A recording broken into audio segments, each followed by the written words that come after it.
Good evening, everyone. We're going to wait just a few minutes to give everyone a chance to join the meeting for tonight. So hang tight. We'll start in just a couple of minutes.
All right, so I think we'll get started in the interest of time. I'd like to welcome back Dr. Ellen Flannery Schroeder from the University of Rhode Island. We're so happy to have you with us this year, and this is our final parent workshop of the year. I can't believe we're here already. It seems like just yesterday we were talking about planning these and putting these together. So really happy to have you this year and to work with you this year, and looking forward to tonight's presentation. Thank you. It's a pleasure to be here. Tonight, we're going to talk about avoiding the trap of overparenting in unprecedented times. You know, it occurs to me that overparenting might be a new term for some people. So I want to just stop for a moment and talk a little bit about what that means. So overparenting is excessive parent involvement in the lives of kids, generally for two purposes. One, to protect them from difficult situations, or two, to ensure that the child is successful. So, you know, right at the outset, I want to say both of these aims are very laudable for sure. We definitely want to help our kids through difficult situations, and we certainly want to position them well for success. But we don't want to do it in a way that hinders child development or mental health. So we'll talk more throughout this presentation tonight about what overparenting is. And I also want to say, as I do at the top of every talk, please feel free to interrupt me by putting something in the chat. If you have a comment or a question, I won't be monitoring the chat, but I'm pretty sure that Tabitha will keep her eye on it and will feel free to interrupt me if you do have a question. I think it's really helpful to ask that question at the time that I'm discussing the content, and it keeps things lively and interactive, and just quite frankly, more fun than sitting back and listening to me talk for an hour. All right, so if you've been to one of these 4 talks, you'll know, as Tabitha mentioned, that we are on the last one. It is really hard to believe that you know, all 4 of these talks have really flown by. For those of you who participated in them, I really hope that they have been helpful and instructive, and offered you some practical strategies for helping to ensure that your kids are well-adjusted and competent and mentally well. I want to give a special shout out to Tabitha. This is not a picture of her when she was a child, but who knows, maybe it could have been. But I really just want to acknowledge she put this talk together. Tabitha, did you look like that as a child? Well, the pout face is pretty familiar. Yeah. But the superhero cape definitely belongs on Tabitha for her dedication to social and emotional learning. She is a real superhero. I have been just so wowed by all of the newsletters that she sent out and just her dedication and her knowledge on this particular topic. And I'm really grateful, Tabitha, to be able to work with you over these past 4 talks. And I just really wanted to give you a real big shout out. Thank you so much. I really appreciate that, but the pleasure is mine. I've enjoyed working with you as well. So same here. So today I really want to put the kids that we are parenting into context. And so I'm going to talk about the generation of today's kids. So for the parents in the audience, your kids are members of Gen Z, also known as iGen or the Centennials. There are many terms. I kind of prefer iGen because iGen brings to mind iPhone and iDevices. And these are the kids who are the first to grow up with the internet and with social media and with significant involvement in iDevices. So we're really, I'm going to place them in a context. I want to talk about this generation in contrast to maybe some earlier generations, because I think those of you who are parents or grandparents will recognize that across time, generations definitely change. The sort of characteristics of a generation changes across time. So a few years ago, there was that Lego movie that kind of said everything is awesome, had a catchy little tune. And so, you know, we've got new technologies. We've got, well, we also have COVID, but sort of not paying attention to that. You know, we have advances in medicine. We've got lots of things going on that should be making our lives better. And so is everything awesome? I don't know. Let's take a look at the kids that we're raising today collectively, and let's see, how are they doing? So I'm just going to move some things around here because the banner always impedes my ability to see my slides. All right, that's better.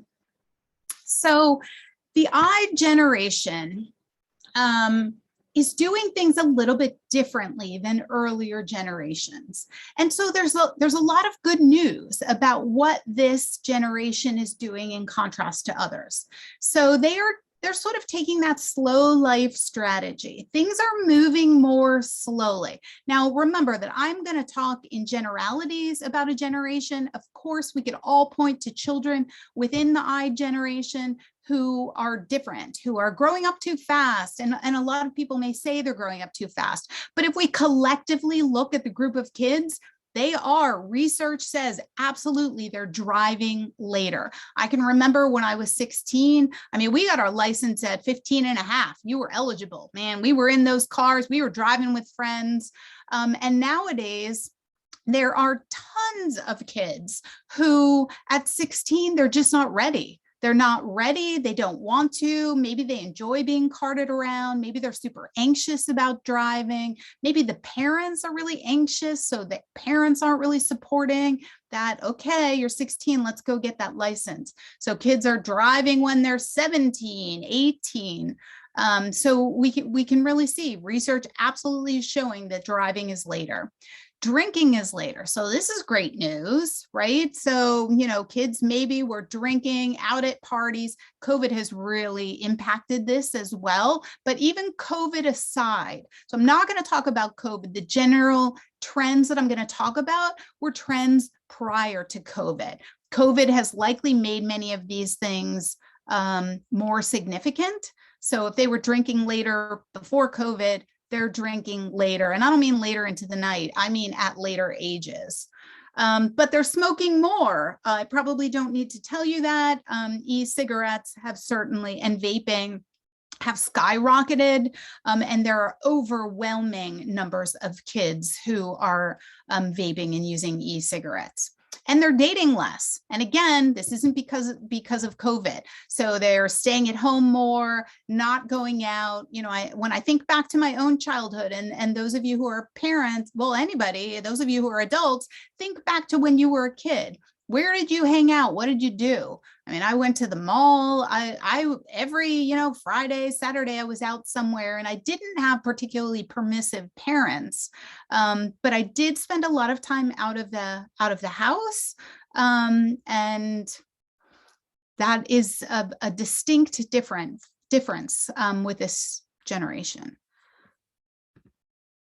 So what's the bad news? I've already sort of set you up for this a little bit. Less likely to leave home without the parents. So they're not going out, with friends every weekend. They can no longer drive with friends. So I think you'll remember when you were 16, you got in a car with your friends as soon as you got that license.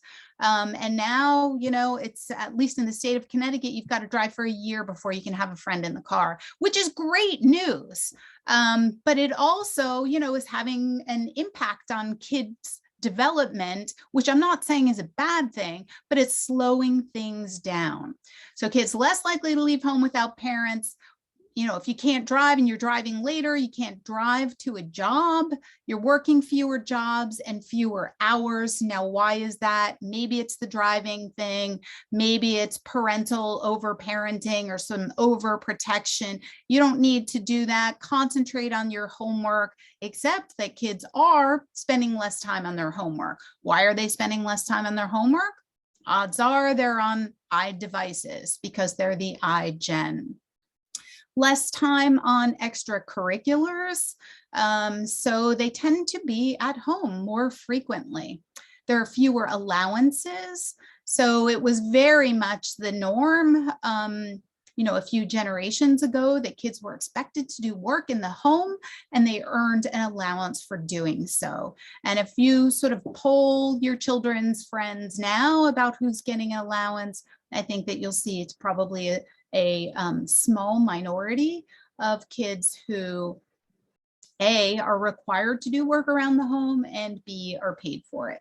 And so what's the consequence of this? If you don't have an allowance, you probably have underdeveloped money management skills. Parents are paying for everything, so I don't need to worry about it. So what happened with Gen X is that they lengthened adolescence. So we saw a reluctance for the Gen Xers to become adults. So they sort of stayed adolescent for a very long time. And what the iGen is doing is something a little bit different.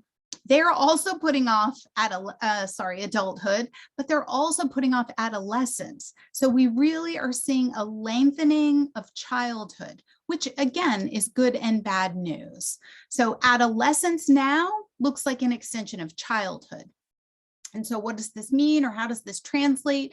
It translates into a generation of kids who are extremely safety minded, and I'm going to talk more about that in a minute, and also risk averse. And that's good news.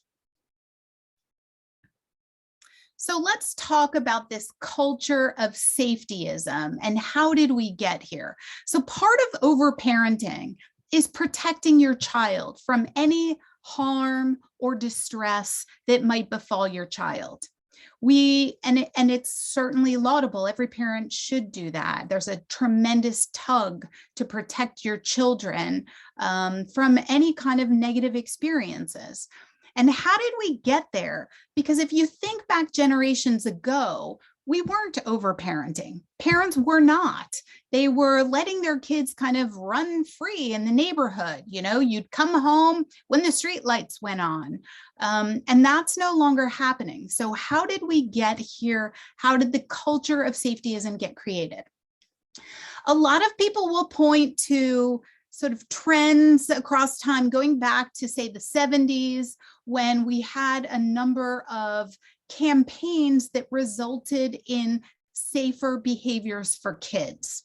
So back in the 70s, that's when we saw seatbelts in cars.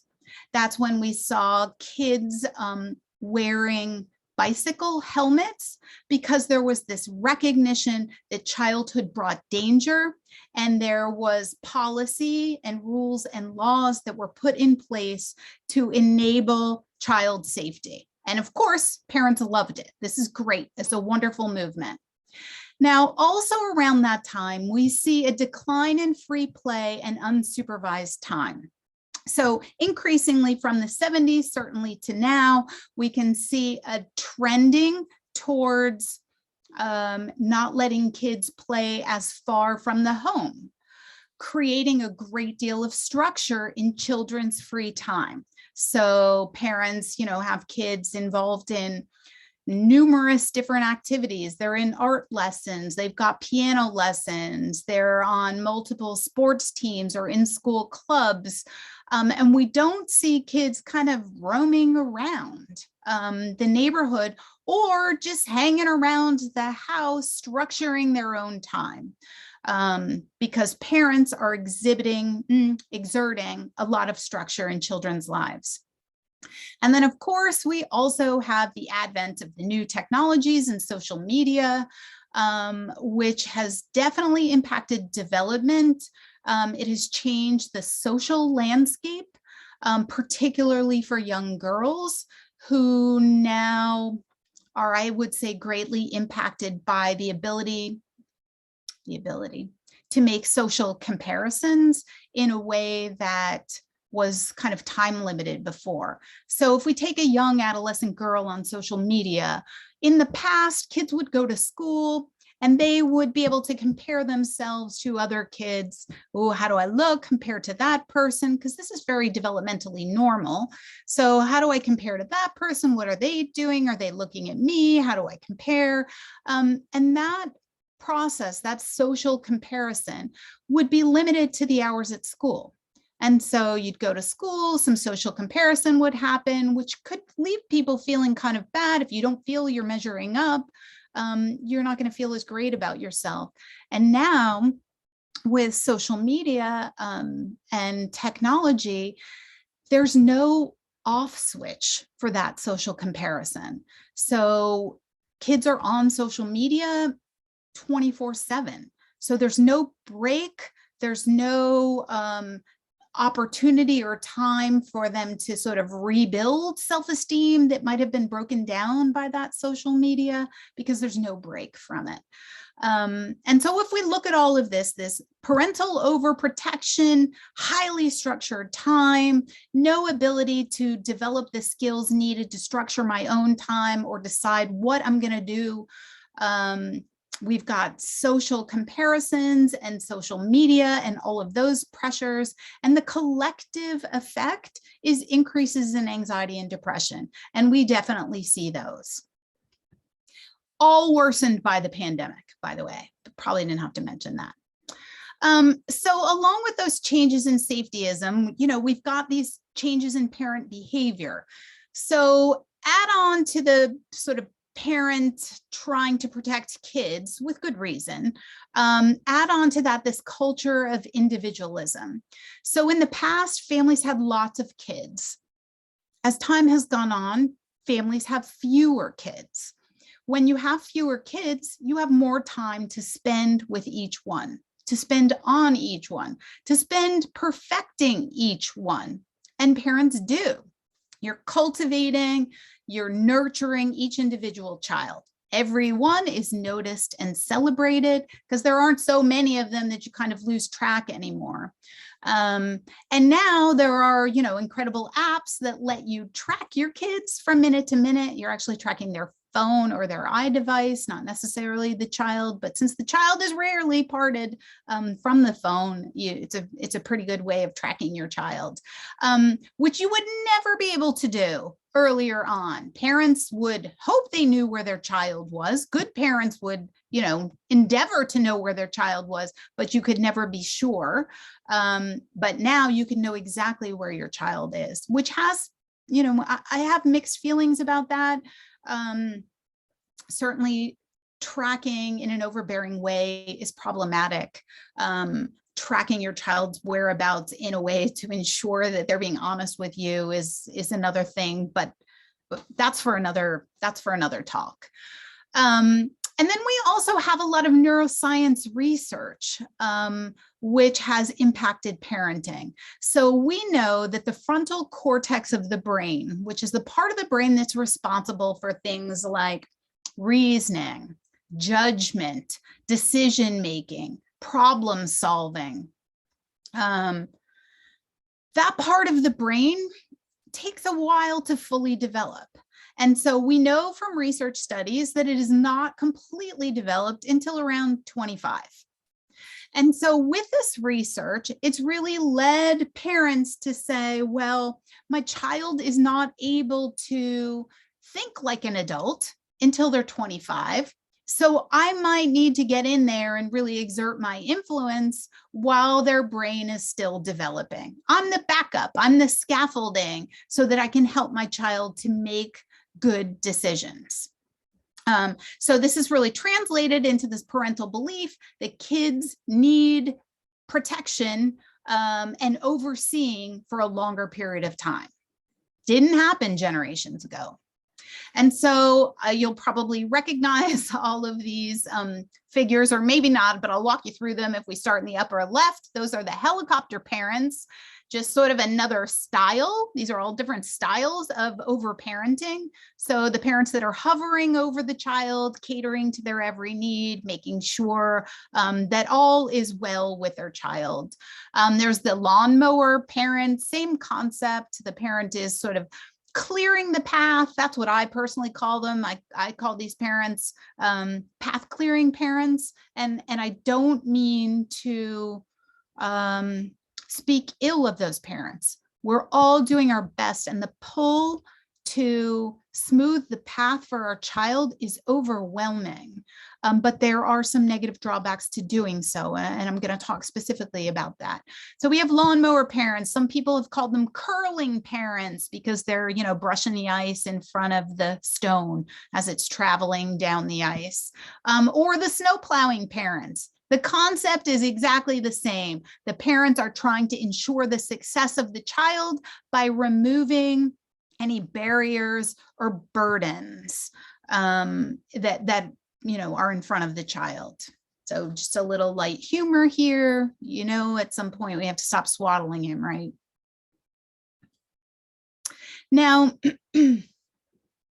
I'm going to present a video, which is 21 pilots singing Stressed Out. We're going to listen to a good bit of it. We're not going to listen to the whole thing, but I want to get to a particular point. But I'm showing you this video, and hopefully you'll be able to hear it well enough, but there are sort of subtitles on the screen as well if you can't make out the words.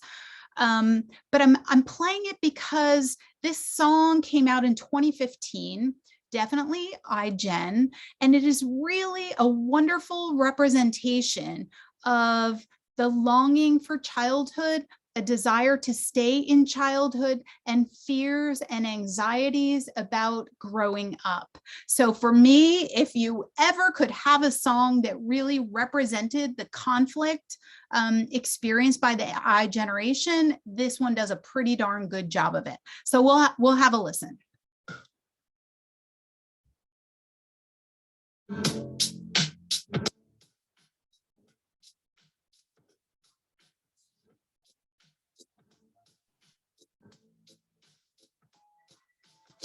I wish I found some better sounds no one's ever heard. I wish I had a better voice to sing some better words. I wish I found some chords in an order that is new. I wish I didn't have to rhyme every time I sang.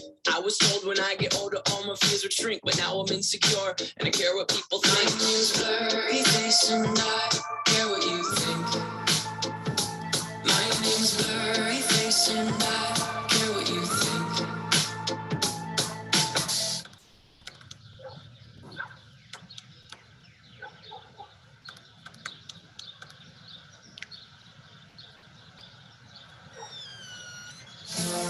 Wish we could turn back time to the good old days when the mama sang us to sleep, but now we're stressed out. Wish we could turn back time to the good old days when the mama sang us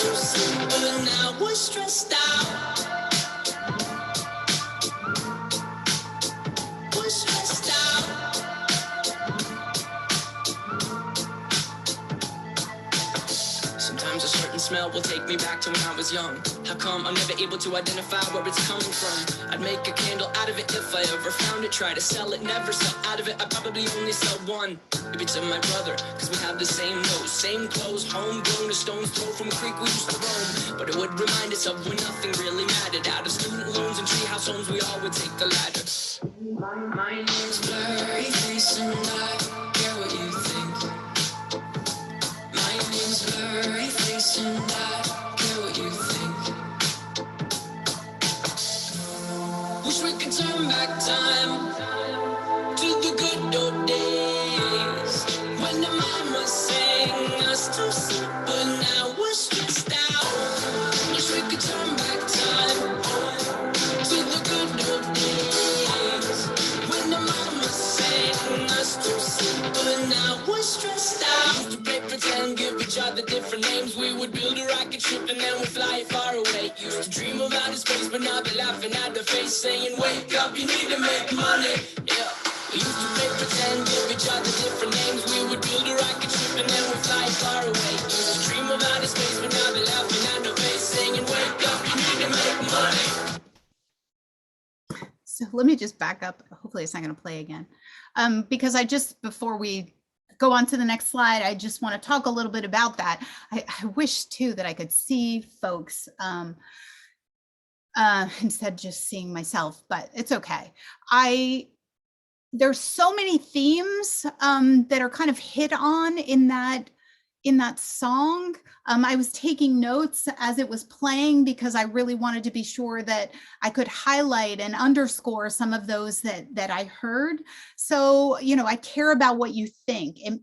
And that's not what you have to say matters to me. That's sort of anxiety, sort of social anxiety. I care. Are you negatively evaluating me? What are you thinking about me? So this is a generation that is really filled with a lot of anxiety. We hear definitely this desire to return to childhood. I don't want to leave childhood. It was so great. I want my mom to sing to me again. I want to build, pretend we're building rocket ships. I want to go back to the tree house, forget the student loans. I don't want the job. And then there's the parents, wake up, you need to make money. Like, it's time. Okay, childhood is over. Adulthood is beginning, and you can feel the sort of reluctance to leave childhood and the tremendous desire to go back. So definitely the iGen anthem, if you ask me. All right, so turning again to what overparenting actually looks like. So I kind of defined it, but if we could really talk about manifestations of overparenting, that's what I want to spend some time on. What does it look like in practice? So I've talked about how overparenting means removing frustrations, obstacles, barriers to success, really trying to reduce your child's distress, which seems like a very noble goal, right? Who wants a distressed child? We also definitely see self-esteem prioritization. So what do I mean by that? Everyone is endeavoring to preserve a child's self-esteem. So, when my daughter was younger, on her soccer team, everybody got awards. It wasn't just the case that there was, the MVP and the most improved. Nope. I mean, there were those awards, but there were the sort of participation awards as well, so that no child left without an award. And you might say, hey, what's wrong with that? The problem with overparenting is that it doesn't allow kids the opportunity to learn the necessary coping skills to manage distress. So if parents are constantly path clearing, the child never learns.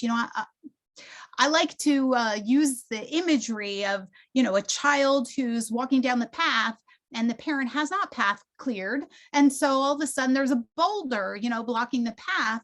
And what do we want the child to do? What we want the child to do is not turn around and go home. Oh, the path isn't clear. My parent forgot to pick up the boulder. So, I don't know what to do. We want that child to try to, use levers to move it and push it and pull it and try to climb over it or around it or under it.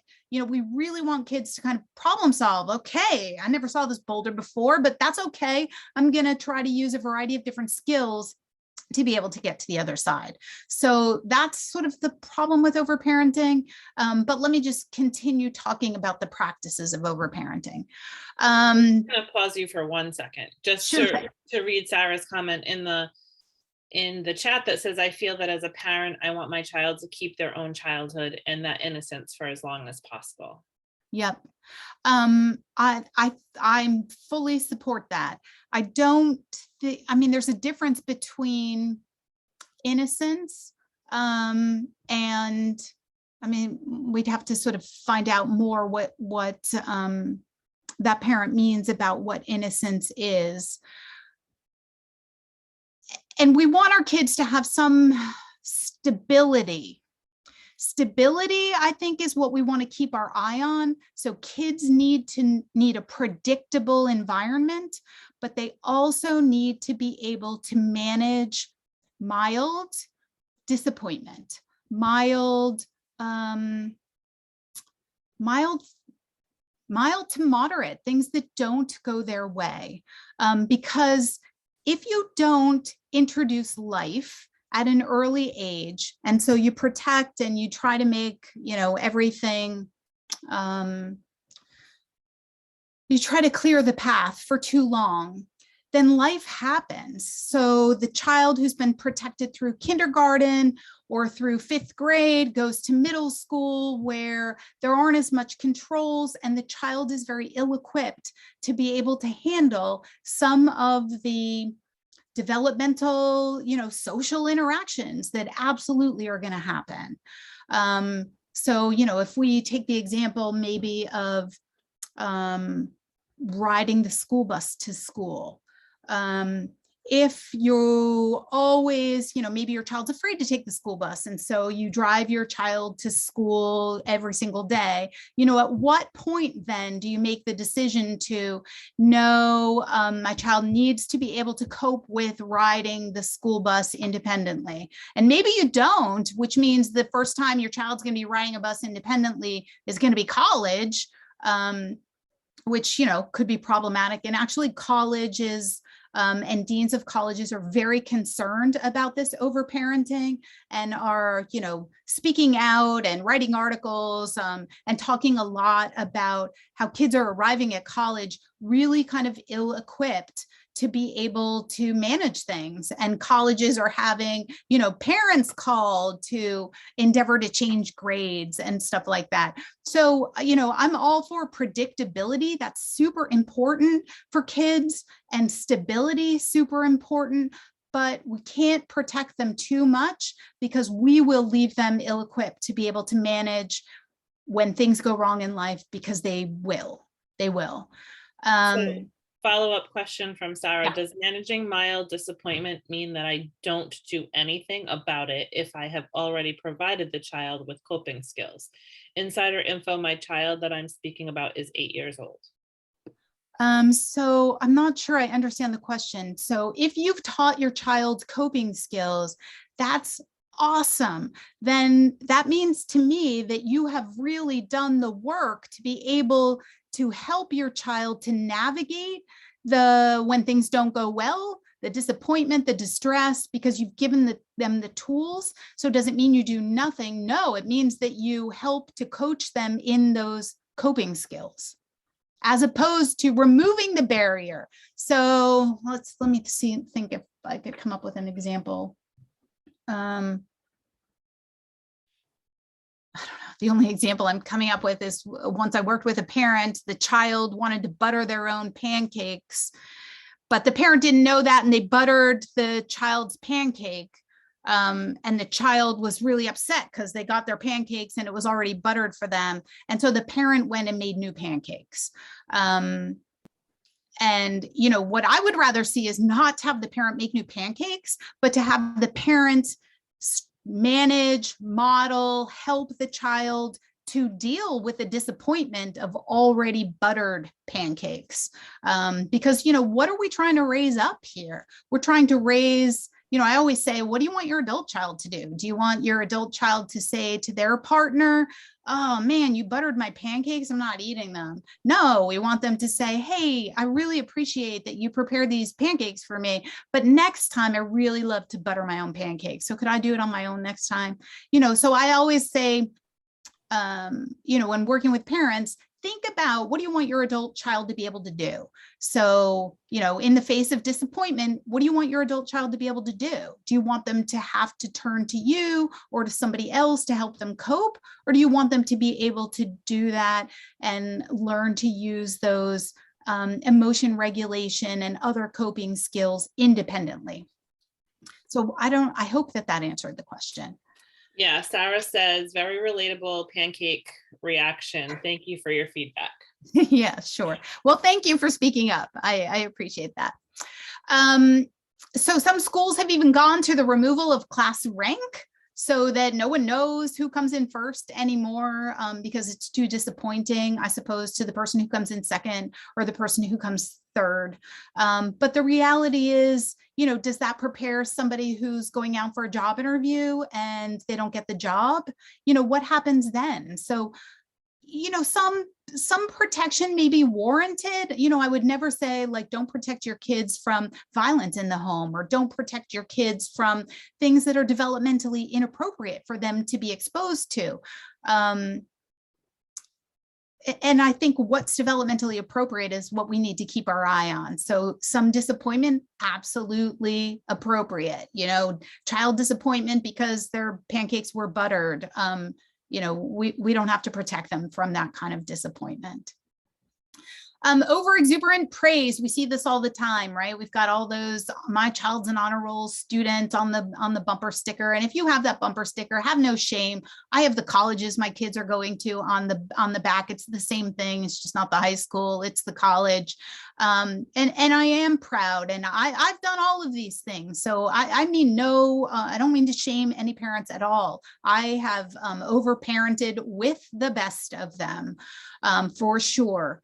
I have decorated my mantle and my refrigerator, but collectively, we really need to be thoughtful about the messages that we're sending to our kids. So are we sending our kids the message that you are more special? You are so special, more special than other kids? No, we never want to send that message. Every single child is special. And I hope that my kids and all our kids recognize that each one of them, that they are special. And so is the child to their left, and so is the child to their right. Overparenting sometimes leads to kids believing that they're deserving of something extra because they've been catered to. So they've often gotten that little bit of extra. We certainly have seen that with, in the news with the parents who have paid to get their kids into colleges and lied to get their kids into colleges. I'm blanking on the famous actress's name right now, but I'm sure you know the story. And it's really true. I teach at the University of Rhode Island, and I would sometimes have students who would come up to me and they would say, I studied so long and so hard for that test, and I got a C. And because I studied so hard, I really think that I deserve more than a C. I'm like, but you earned a C. Your knowledge of the material was a C. So just because you spent a lot of time on it doesn't mean that you absorbed it. So anyway, we see a lot of kids like that. I have the picture of the purple pen here because I can't remember which company it was. I think it was Bic, or one of the big pen makers actually upped their production of purple pens because there was a movement among teachers to no longer use red in favor of purple pens because red was deemed to be too harsh when they were correcting homework. So we've gone a little overboard, I think, in our overparenting.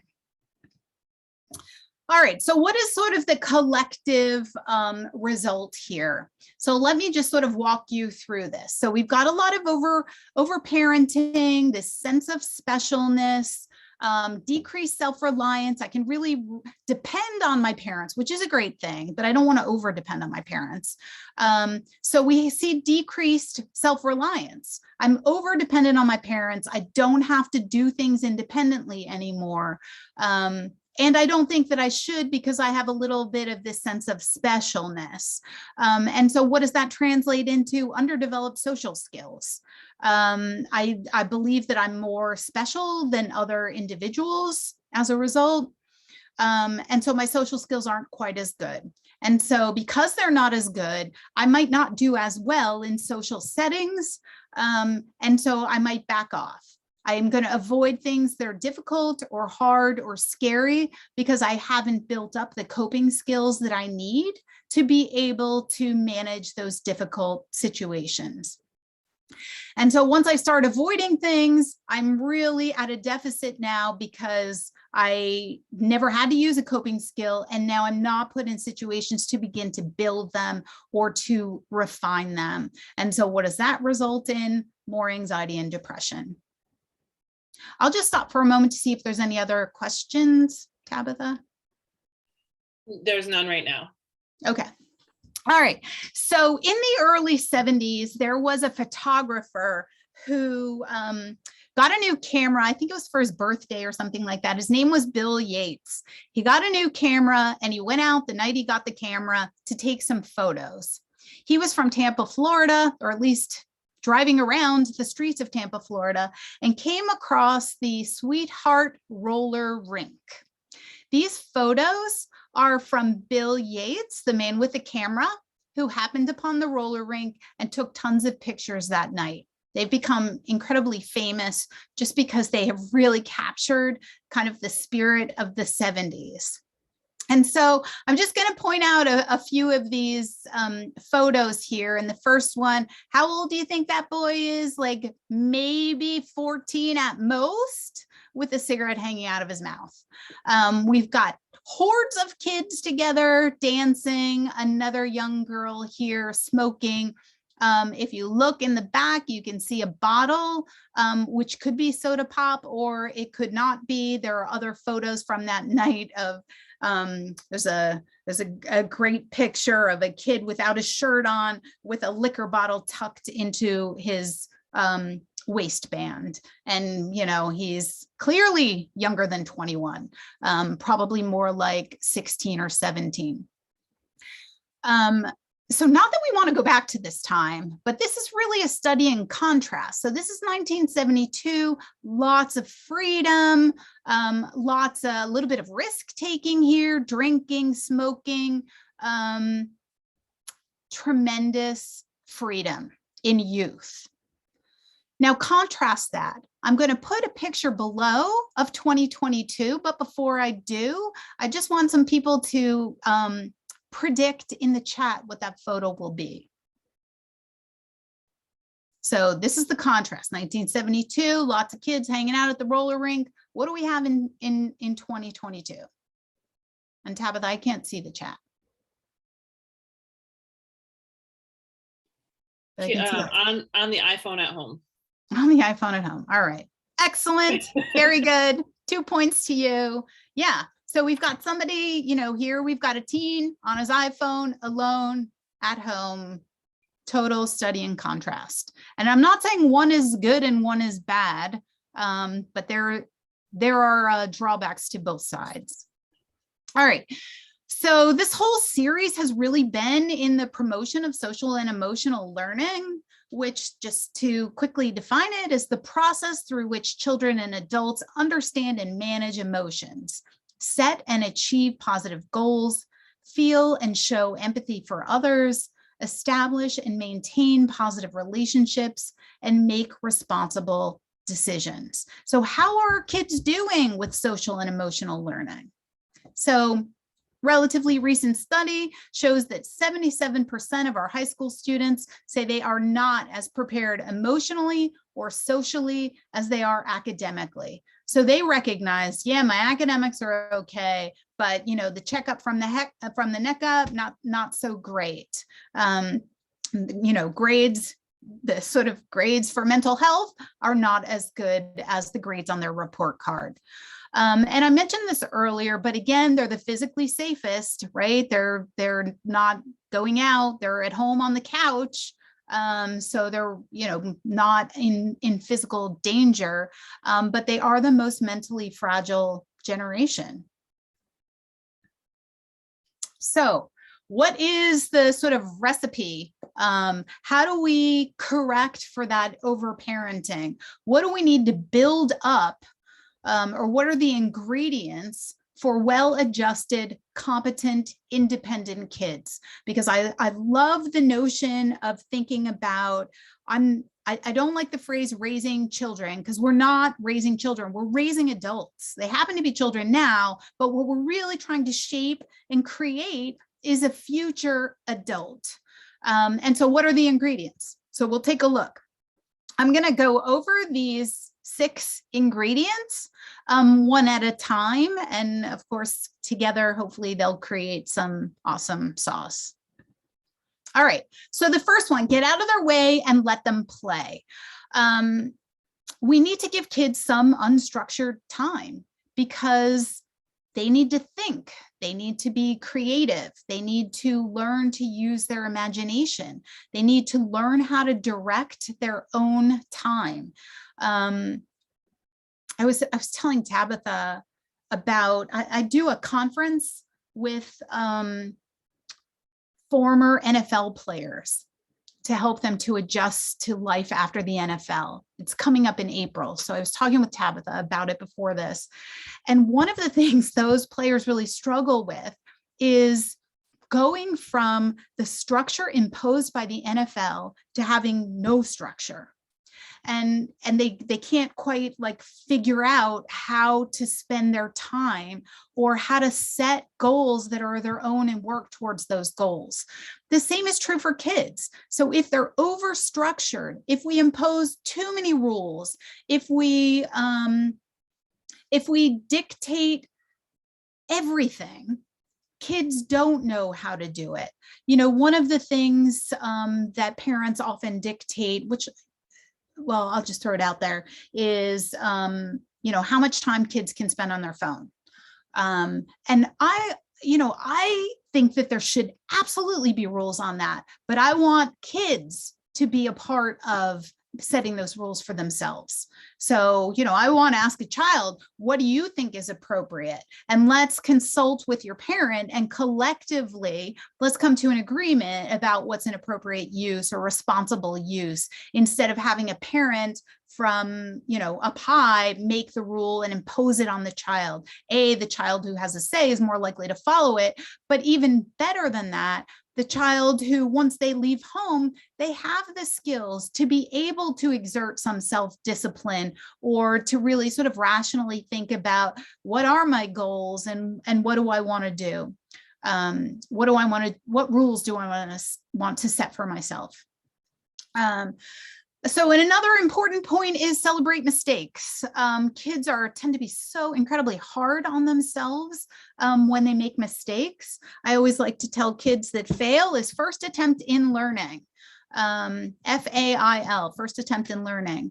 I also tell families often, when your child comes home and they've made a mistake and they're really beating themselves up about it, celebrate it. You learn so much by making a mistake. You learn what not to do. You learn what you might try in the future. You learn how to be empathic when other people experience mistakes. So there's tremendous good that comes out of it. Prize hard work. So there's a lot of research that has suggested that if you tell kids that they're really smart, they work less hard than if you tell a child that they're a hard worker. So, there was a research study conducted, 2 groups of kids. One group was told, you're a really hard worker. Now do this really hard math test. And the other group was told, you're really smart. Do this really hard math test. And the group that worked longer and showed more effort on the really hard math test was the group that was told that they were a hard worker. So, put emphasis on effort and hard work, not on grades or smartness. If you want a child who is going to show a lot of persistence and endurance on the path to reaching a goal. Encourage goal setting. This is also in line with helping kids to set rules for themselves, certainly with parental oversight. But I really like to encourage kids to think about, what do you want? What are you going to achieve? So let's say on a weekend or a Friday night, a parent might say to a child, I'm going to accomplish X, Y, and Z this weekend. That's my goal for the weekend. I want to, relax. I want to clean this closet. I want to spend some time with you, whatever it is. And encourage kids to set goals for themselves as well. That's what I'm going to achieve this weekend. What are your goals? So to really get kids thinking about what do I want to achieve and how do I go about getting there? So those are super important skills to train up. As well as training in real world skills. So this is just one graphic that's 11 things kids should be able to do by age 15. There's tons of them on the internet. You can find, 11 things you should be able to do by age 11 or 5 things you should be able to do by age 4. But the real point here is we need kids to have real life skills, and overparenting sometimes protects them from that. I can remember my brother was in college and he was still bringing home his laundry.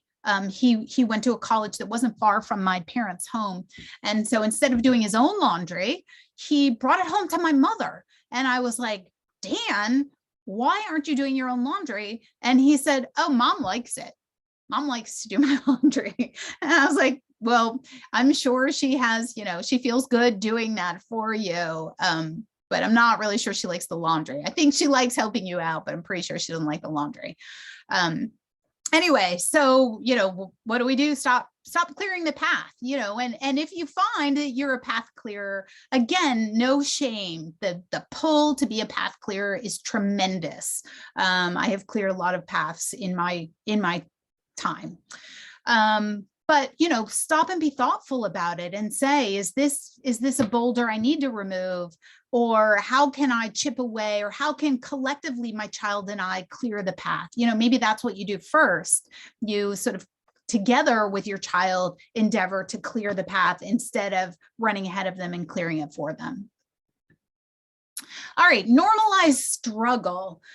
So, one of the side effects of overparenting is that kids don't struggle. And so if a kid never has to struggle, they, when the situation arises and the struggle is inevitable, they don't know what to do. So we need to teach them how to, learn to sail their ship. So when the waters are rough, they've got this. They say, it's okay, I've got it. It's not going to be easy and I'm going to be really uncomfortable and this is going to be hard, but I think I can do it.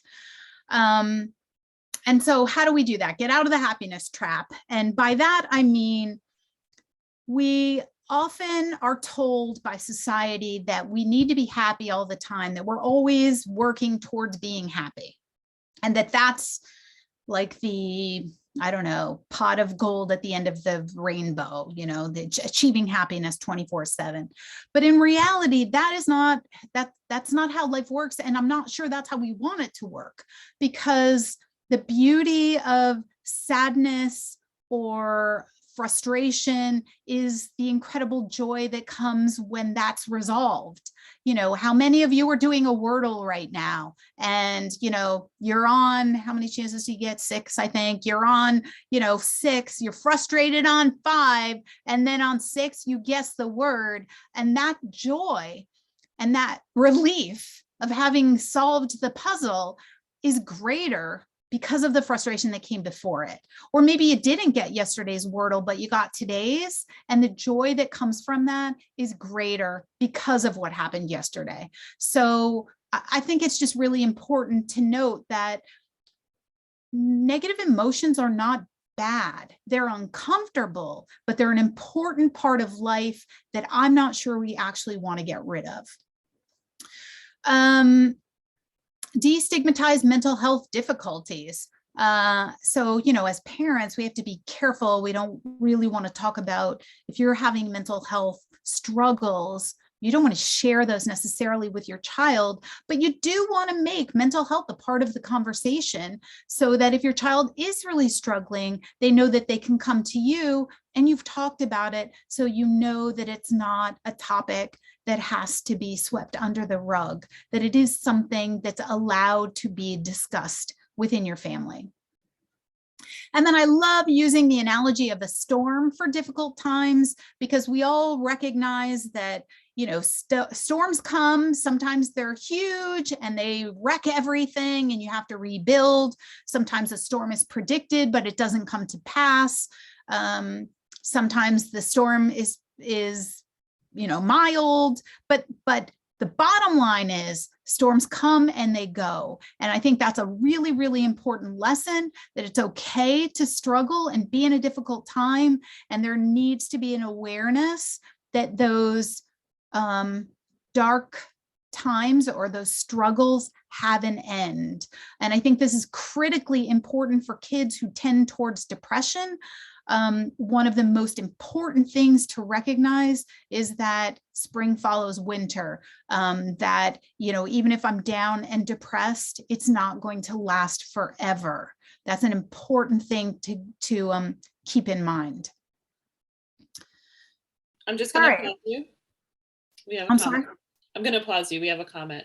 Sure. Or a question, I should say. What do you do in the event that you have had multiple conversations with your child about what to do if you feel sad or frustrated and your child still does not come to you to admit their feelings, but as their parent, you see it happening? Yeah, I would say it depends on the age of the child. You could use first, I might do a little bit of coping modeling. So I said earlier, don't share your mental health struggles with your children, but I would share some that were age appropriate to the child. So if I have a really frustrating day, or if I come home and I'm really sad, or if I'm watching the news and I'm really moved or upset, I might verbalize that and talk about it, because that models that it's okay to not be okay. It's okay to talk about mental health struggles or our emotions. So I might do some of that modeling without even addressing it, just sort of modeling it to let the child know that it's okay. And then I have to open the chat because I forget the other parts of that. Multiple conversations about being sad or frustrated, but they don't come to you to admit their feelings. So I think I would acknowledge all the times I was sad or frustrated in the moment to model to the child. And then I had another idea. Let's see. I lost it now, though. Oh, I know. It was, depending on the age of the child, potentially using a secret word. So if sometimes it's hard for kids to talk about, especially boys too, sometimes it's very difficult for them to talk about emotions. So if they are, if they have a tendency to be sad, you might say, well, you don't have to come and describe to me your emotions. Let's have a buzzword that we use for I'm feeling sad. And, it has to be a word that isn't typically used in your home, sort of an uncommon word. I do model that I feel sad and that it's okay to feel that way. I like the buzzword idea. Yeah. Yeah. So the buzzword idea is easy because it's easy for a kid to do that. You could, even if it's not easy for them to approach you, you could have them, have a sticky note that says the buzzword on it. So they literally don't even have to say the buzzword out their mouth. They can write it on a sticky note and put it on your bathroom mirror in the morning. Or alternatively, I know of families who, depending on the age of the child, they used a journal. So the child might write down how they were feeling in the journal and then leave it in the parent's room. And then the parent would write back to the child. And, it wasn't ideal because it's not face to face, but if you're not having that conversation at all, not having it face to face and doing it in a journal is a wonderful step towards eventually being able to have that face to face. Yeah, exactly. Right back and forth. So it's easier to have that conversation. Yeah, any form of that. Even if you notice your child is sad, you can do things like just going off of the sticky note, when your child, you notice your child had a difficult day, you might leave a Post-it note on the mirror for them in the morning saying, hey, look like yesterday was a tough day. Today's going to be better. Or just some acknowledgement of support, which again, the child didn't have to come and tell you that they were sad. You let them know, you recognized it, and you supported them, which makes it so much easier for them in the future to be able to come to you and say, hey, I'm feeling sad, or I'm not feeling so great. So recognizing it, and I think really trying to support that. Or sometimes, maybe it's saying, I just want you to know I'm here. There was a parent who, Tabitha, you might have to help me remember, who said that she asks her daughter, is this something, that's not really related. Well, it's tangentially related. She asks her daughter, is this something you want to complain about? That she didn't use that word though. She says, do you need me to give advice or just listen? Yeah. Like she asks the daughter what it is she needs from the conversation or the interaction. Exactly. So do you just want me to sit and listen, or do you want me to help you to solve the problem? Because sometimes my daughter, I'm a psychologist mom, probably like the worst kind too. And so sometimes she'll complain to me and I go straight into problem solving mode, and she cuts me off and she's like, I just want you to listen. I just want you to hear me out. Sometimes I just want to complain, Mom. I'm like, okay, go ahead.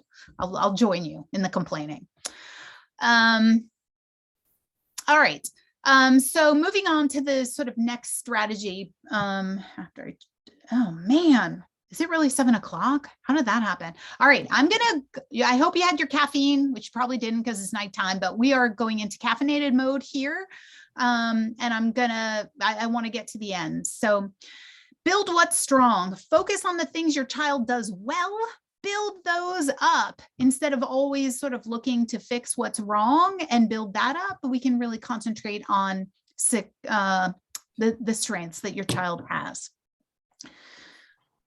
Use multiple metrics of success. I've talked about that in a past talk. And really what I mean is, schools, and I think kids get the message that academics matter and athletics matter and popularity and what you look like matters.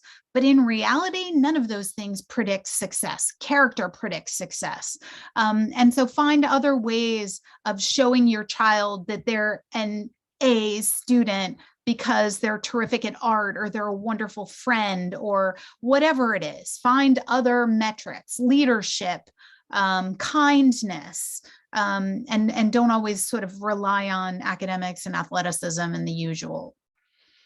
Help your kids understand what do they care about, what makes them great. This is all along the lines of really build those strengths. As parents, we can easily see what our kids are good at, but our kids don't know yet what they're good at. So help them to identify that. Encourage an other perspective, teach empathy, practice gratitude. Some of these are a little self-explanatory. I do want to zoom in on who's in the boardroom because I really like this idea. And I want to encourage parents to talk with kids about imagining that they are the CEO of their own company, right? They have their own personal brand, like we sort of saw in the slide before. And you're going to be making decisions in your life as the CEO of your own company. And who are you going to have in your boardroom that's going to support you? Who's going to be the devil's advocate? Who's going to be the cheerleader? Who's going to be the rock? Who's going to be the the comic or the jester, when things are tough and they want to make you laugh? Who are the people around you who you can rely on to help you make those important decisions in life? Figure out who they are. I once I was talking about this to another school, and somebody in the school said, we make sure that every single student in our high school has at least 2 people that they can identify, that they can turn to in times of need. And I thought, wow, that is really fantastic.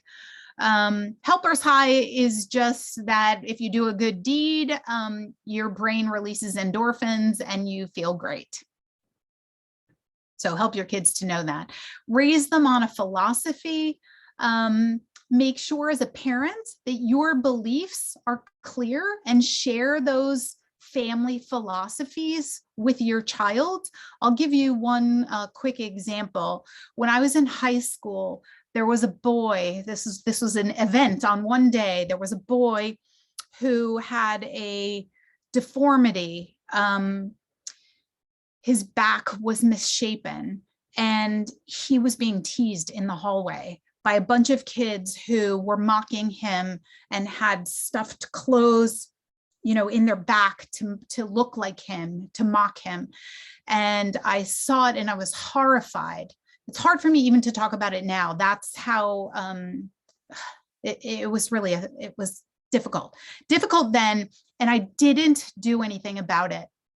And it has haunted me, literally haunted me for years. I've been out of high school a long time and it's still haunting me. So when I raised my kids, I made sure that they knew, like from day one, they heard this story multiple times. All of them, you know, my kids could recite this verbatim, because I wanted to be sure that they were kids who never did that, who stood up for what it was right, even if it meant standing alone. So, you know, find out, what does your family really believe in, and talk about that with your child. Because if they have these family philosophies, when the situation arises or when a decision needs to be made, it's super easy to do it. So when it happened, my oldest son saw some bullying happening in the school and he took action because he'd heard since literally day one about my horrific high school experience.